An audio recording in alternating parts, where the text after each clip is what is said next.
Hello, my friend. Welcome to How to Like Your Life, a brain training podcast for mindset transformation. I am your host, Emilie.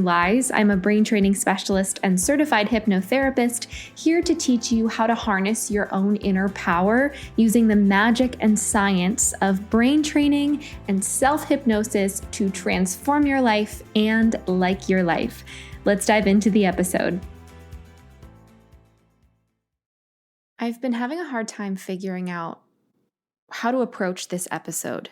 If you're listening to this in real time, if you're listening to this as it's coming out or shortly after, there are some big things happening, especially in American history, that are upsetting and dysregulating and confusing. And there's a lot of feelings that come with it. And so I was trying to decide if I wanted to talk about how to navigate anger, how to navigate rage or disappointment or fear or sadness. And there's just so many feelings that I couldn't figure out how to pick one because I'm personally feeling all of them every single day. So today's going to be an episode on how to cope with all of the things. We'll cover some tools and approaches for each of these big feelings and what they mean and how we can use them to our benefit. I know that it doesn't feel good to feel all of these things, especially when the volume is so high, but there's a beautiful purpose behind them. So hopefully by the end of this episode, you have some tools to work through these big feelings and some understanding of why they're there and why they're actually helping you. And the first thing I want to say before we dive into strategies and deeper dives is that if you have really big feelings right now, it means that you care. It means that you are alive. It means that you stand for something. And so I never ever want you to apologize for that. If you are crying every single day, it means that your heart is so big. And I know on this podcast, we talk a lot about how to shift how we're feeling. And I just want to emphasize the fact that emotions are not wrong. They're not bad. I don't even believe in calling them positive or negative emotions. These quote unquote negative feelings are survival emotions. They happen for a reason. They are just as important as joy and gratitude and all of the other good feeling things. But today we're going to talk about how to channel some of these feelings, how to feel more soothed as you are experiencing them. But I do not want you to feel like you have to make them go away. That is so not what we're talking about. There are, of course, ways that we can regulate and calm ourselves down and bring ourselves back to a place of groundedness and presence. But no matter what, these emotions are going to happen and they're not a bad thing. So when they arise for you, I don't want you to just shove them away, put them in your back pocket. I want you to acknowledge that it means that you're alive. It means that you're human, and it means that you care. These feelings are motivators. They fuel us to keep going, to make change, to create a different future for ourselves. Because ultimately, if everyone in the world felt 100% content with where things are, nothing would ever change. Your feelings serve a purpose. So I want to talk about some of the experiences that many of you may be having in this time in history and why they exist. And then I'm going to give you some strategies to work with them, work through them, feel a bit more soothed, and understand what to do when these things come up for you. I want to start with rage and anger because that is one that I've had a really complicated relationship with throughout my life. I always really tended to suppress my anger growing up, and only recently have I started leaning into it. Not necessarily in a hostile way, not leaning into aggression, but understanding what anger and rage actually mean. Anger is not a bad thing. When I was in grad school, I studied mind-body medicine, and there was an article, this essay about the purpose of rage and how it can be utilized to our benefit. I will link the citation in the show notes if anyone is interested, but it's called Anger Can Help, a Transactional Model and 3 Pathways of the Experience and Expression of Anger. And the gist of this article is that rage and anger serve 2 important purposes: self-preservation, so protecting ourselves, and relationship repair. Anger is a motivator. It is a motivational system, and it comes up in our bodies when something's not right, when we realize that we deserve better, when we realize that we have been wronged, when we feel threatened or unsafe around someone or something.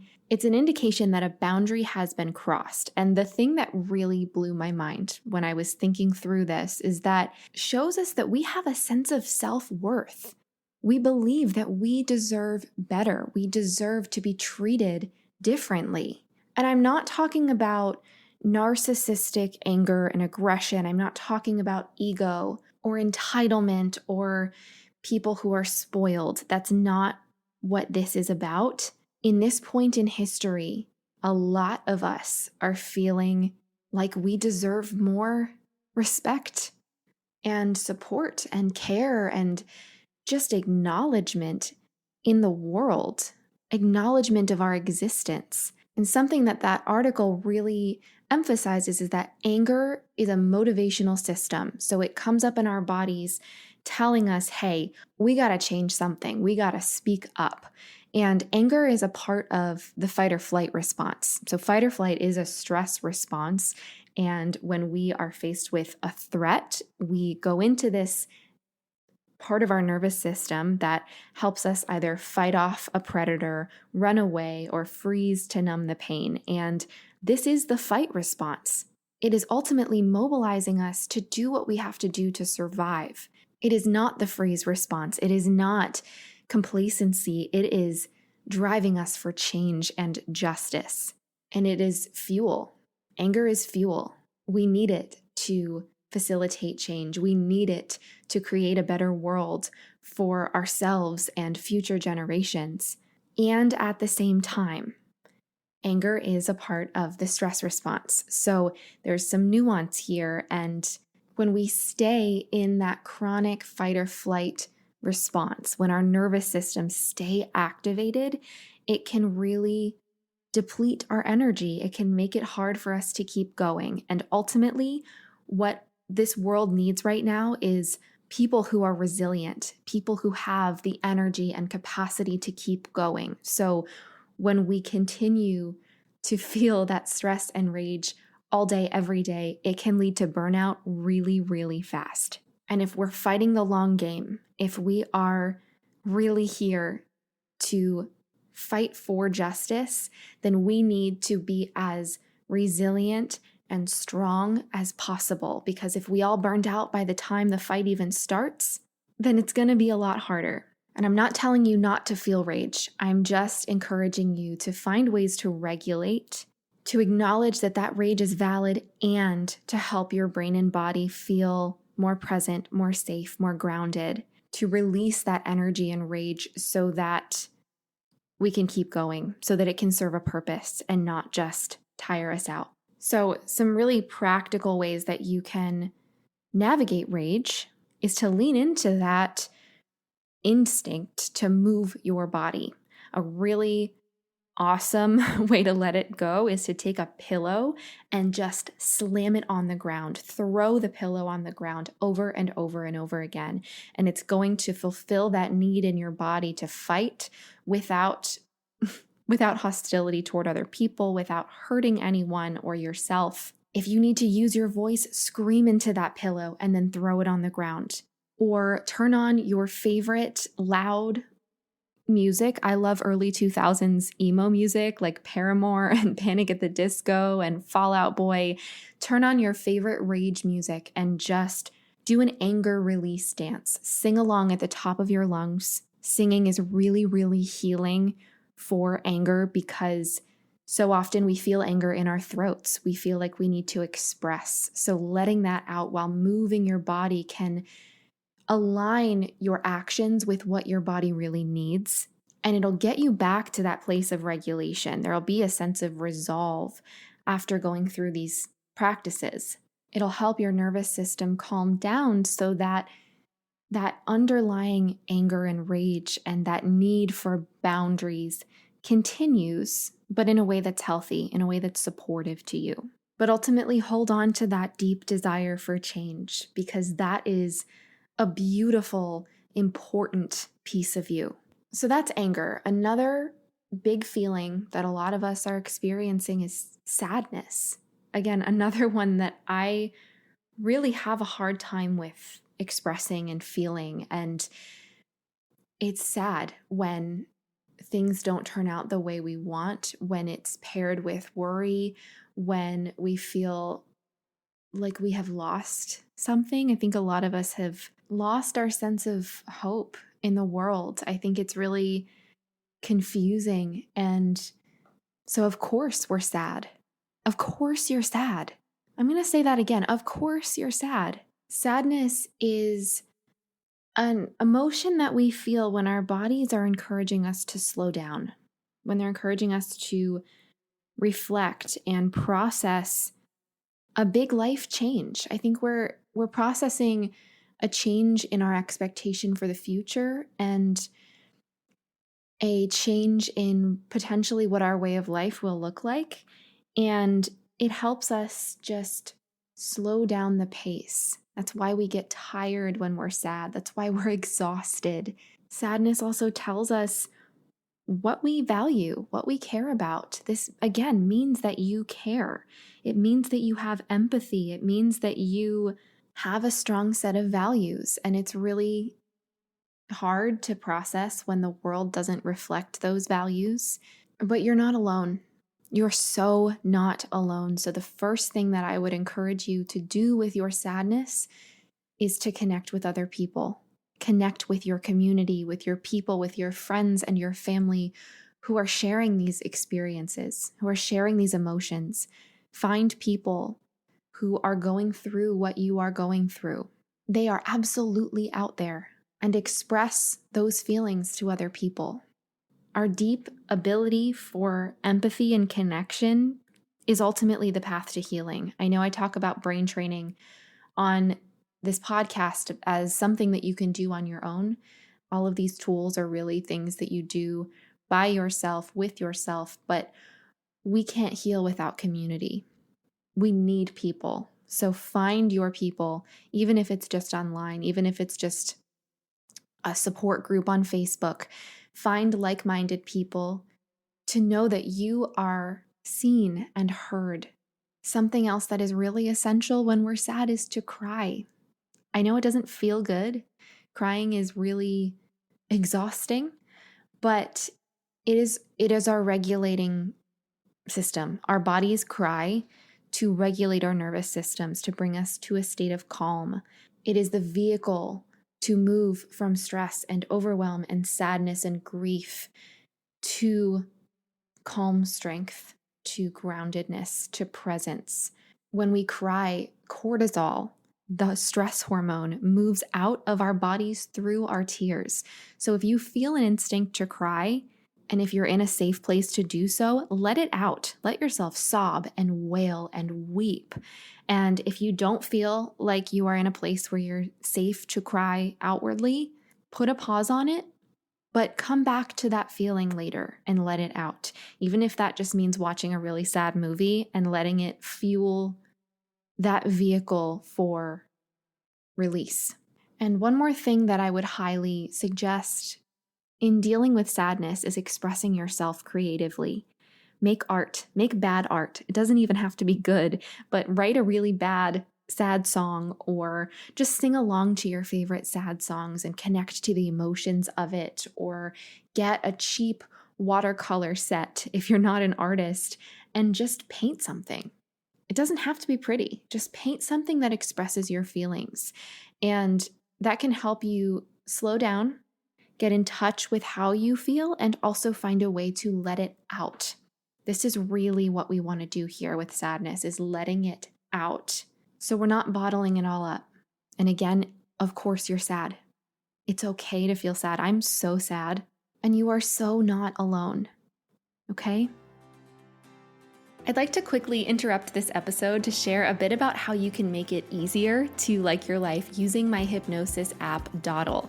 What you might not know is that every single episode of this How to Like Your Life podcast is paired with a recommended guided hypnosis session on the Dawdle app to help you enhance the practices that we're talking about here so you don't have to figure it out all on your own.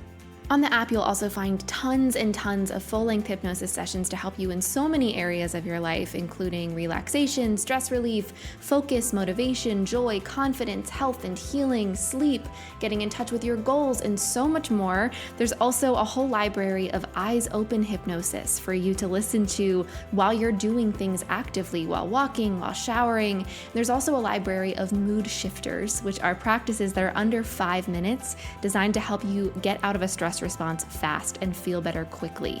So in this podcast, I'll teach you how to like your life, and on Dawdle, it'll become a very easy task. So make sure to try out Dawdle for free for 7 days, and you can find the download links in the show notes. Now let's get back to the episode. All right, I think that the third and perhaps the loudest emotion that at least I'm experiencing, I can't speak for other people, is fear and worry. I think a lot of us are so afraid of the unknown. We're so afraid of what is to come. Understandably, again, we are grieving the loss of an expectation that we had from the future. We had a vision of what the future would look like. And for a lot of us now, that outcome has shifted. And I can't wrap my head around what my life is going to look like, what this world is going to look like, how this planet is going to survive, right? So there's fear. We feel fear and worry and anxiety when our brains and bodies perceive that we're not safe. And from what we understand of how this could play out, there is potential danger there. So of course, our brains are setting off alarm bells. Of course, they're saying, hey, something's wrong. We're not safe. We have to protect ourselves. It makes sense. It's rational. It's valid. I am right there with you. And it's really important to also remind yourself that right here, right now, in this moment, in this breath, in this sentence that you're listening to me communicate to you, you're okay. On a fundamental level, you're okay. I know that there's a lot of scary stuff happening in the world. I know that there's a lot of unknown in our future in this country. I know that it's scary. And if you weren't okay, you wouldn't be listening to this podcast. And by okay, I mean you are breathing, right? You are breathing in this moment. Your heart is beating. You are alive. You have awareness. And that means that you're okay. You might have needs. You might not be feeling good. You might have struggles in your life, challenges you're facing, but you are okay. And so I would encourage you to continue to remind yourself of that. I know that it's hard. I know that our brains are spiraling right now. I'm right there with you, and I'm dealing with this. And a lot of these are reminders to myself as well. But in this moment, you're all right. The key to navigating our fear, our very real, valid fear, is first to recognize that your brain is trying to protect you. It is trying to make sure that you survive, because the fear response is another part of the fight or flight response, and it's an indication that your brain perceives threat and it's trying to keep you alive. I know that fear and anxiety don't feel good. They feel pretty terrible a lot of the time, but your brain is not working against you. It's doing what it knows how to do to work with you. So I really would encourage you to personify your fear. Give it a cute little name. Imagine it as an adorable, innocent little being, maybe a cute kitten or a little adorable monster or a younger version of you. Imagine that fear as a sweet, innocent being that is a part of you that is scared, that's trying to say, hey, something's wrong. We've got to fix this. I don't feel safe. And if a cute little kitten or a little kid came up to you and said that to you, what would you do? You would give it a hug. You would thank it for trying to take care of you. You would say, I know we're scared. I see you, and it's okay. And when that fear comes up for you, that can be a really powerful antidote to just see it for what it is. Not, again, we're not shoving it down. We're not pretending it's not there, but see it and say, hey, thank you for telling me. I am right there with you. And look, we're breathing. Look, our heart is beating. Look, we are aware of our life right now. And that is beautiful. And that means that we're okay. One of my favorite strategies to navigating fear and worry and anxiety is a mindfulness practice. I share it all the time in my work, in my social media posts, so you've probably seen it before, but I want to take you through it so that you can understand how you can support yourself. If you are driving, please make sure that you are still focused on the road. Please be safe. But I'd like you to just take a moment to look around wherever you are and just see if you can find 3 things that have the color green on them. Just look for 3 things that are green.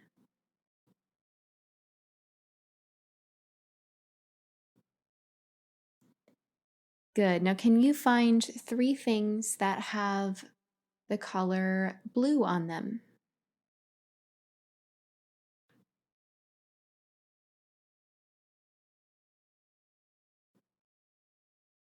Good. Now, can you identify 3 things that have a smooth texture to them?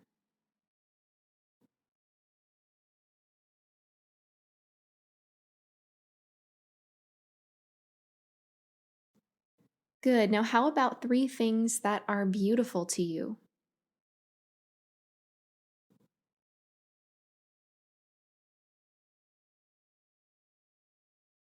Now, can you identify 3 things that you feel in your body that are neutral or positive? So you might feel the sensation of your clothing or the feeling of your breath or a part of your body that is neutral or positive.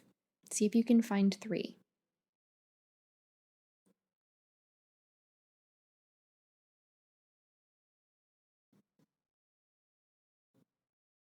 Good. Now, can you identify 3 sounds that you can hear in your environment?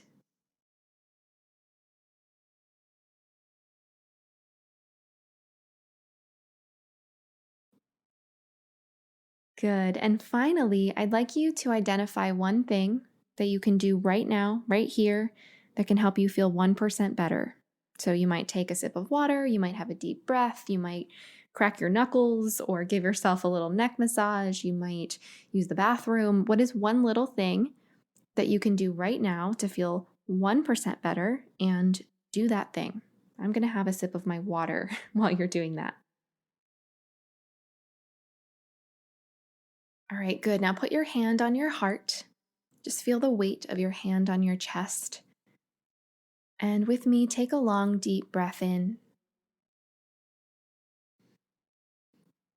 and let that go with a big sigh out your mouth. Good. Now notice how you're feeling. Notice how you are feeling in your body, in your mind. What you just did was you became mindful. This was a mindfulness practice where you focused on what is right here, right now in the present moment. You released the thoughts of the past and the future just a little bit. They might still have been present in the background, but you were really focusing on this moment. And beyond that, you noticed positive things that you're experiencing. You noticed things that were beautiful, which can indicate to your brain that your environment is safe. You noticed pleasant sensations in your body, which can counteract the discomfort that we feel when we're anxious or afraid. And you did something practical that can help you feel just 1% better. And this is a tool that you always have access to. It doesn't have to be in this order. You don't have to notice these particular colors or aspects of your environment, but just start noticing what you notice in this present moment. You might notice different kinds of textures, different patterns or sensations. Show yourself what is true right here, and that can help you come back to this moment. It can help you feel more safe. It can help show that scared little part of you that even though the future might be scary, even though there's things going on in your life that are hard, right here in this breath, in this second, you are all right.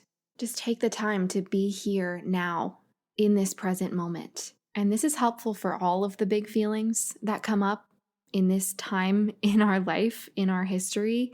Anytime something feels like it's too much, anytime something feels too big, too hard to process, too overwhelming to think about, just take a moment to notice where you are. Notice the facts about your present moment. Notice that there's no bears chasing you. You are in a room or in your car or on a walk right now, and you're okay. We may have a long road ahead of us in this fight for making the world more okay around us. But the more that you take care of yourself, the more you build your own inner strengths, the more you prioritize your own joy, your enjoyment of your life, the more resilient you'll become. I know that it is so hard to focus on the good right now, and I'm not telling you to ignore the bad, but you get one life, and this life is worth enjoying. This life is worth liking. That's why this podcast is called How to Like Your Life. So lean on the people that you care about. Make plans, schedule things to look forward to. Right now, a lot of us are looking into the future with fear, but our lives are going to keep moving forward. So start infusing things that you love into that future as well. Create traditions and rituals with people who lift you up so that you feel like you are a part of something. You really are. Put things on the calendar that you can look forward to, even if that's just watching your favorite TV show in a pillow fort at home with your favorite dinner. Take care of your body. Listen to your body's needs. Drink enough water. Make sure that you are eating. Make sure that you are sleeping. Move your body. Movement is such an important way to process every emotion that we experience. The word emotion translates to in motion. It means in motion. These things are moving through us. And so when we move with it, when we move our bodies, whether that's through dancing or walking or working out or punching a punching bag, right? Moving our bodies helps us process these emotions so much more easily, so much more effectively. It can help us heal. And finally, again, I want to encourage you to express yourself creatively, whether that is singing a song or making a piece of art, even if it's bad, writing a terrible poem. Get creative and put things out into this world because what you have to say matters. You are worthy of expressing yourself, and you have something to say. You matter. I see you. You are amazing.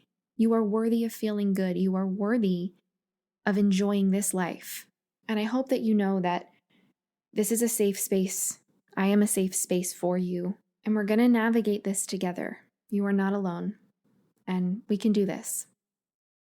The purpose of this podcast is to really offer you practical strategies that you can implement to help you feel better and like your life. That's why it's called How to Like Your Life. The emphasis is on the how. So in addition to the techniques that I share in the podcast itself, there are some other resources that can enhance your practice and make it easier for you to reprogram your mind, to change your brain and like your life. First and foremost is my hypnosis app, Dawdle. Dawdle is designed to be paired specifically with this podcast. So for every episode in the podcast, you'll find a page on the Dawdle app that is dedicated to these topics. So it outlines everything that we talk about, all of the tools, all the resources, and there is a suggested guided hypnosis session based on the theme of this specific episode. That, of course, is linked in the show notes. It's free to try for 7 days, and there's so many other guided sessions that can help you in different areas of your life.